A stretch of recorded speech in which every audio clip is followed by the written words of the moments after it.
Hi guys, welcome back to my channel. आज मैं आपके साथ शेयर कर रही हूँ Kylie Jenner inspired makeup look.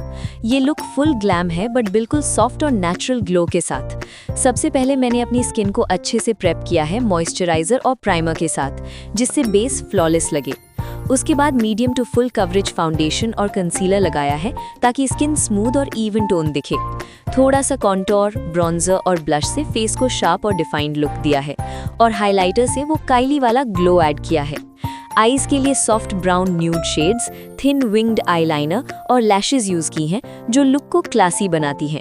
और फाइनली काइली जेनर की सिग्नेचर न्यूड लिप्स, थोड़ा ओवरलाइंड मैट लिपस्टिक और सेंटर में ग्लॉस। अगर आपको ये लुक पसंद आया हो तो वीडियो को लाइक ज़रूर करें, कमेंट करके बताएं आपको ये लुक कैसा लगा। और ऐसे ही सेलिब्रिटी इंस्पायर्ड ब्यूटी, फैशन और मेकअप वीडियोज़ के लिए चैनल को सब्सक्राइब करना बिल्कुल मत भूलना। See you in the next video. Bye.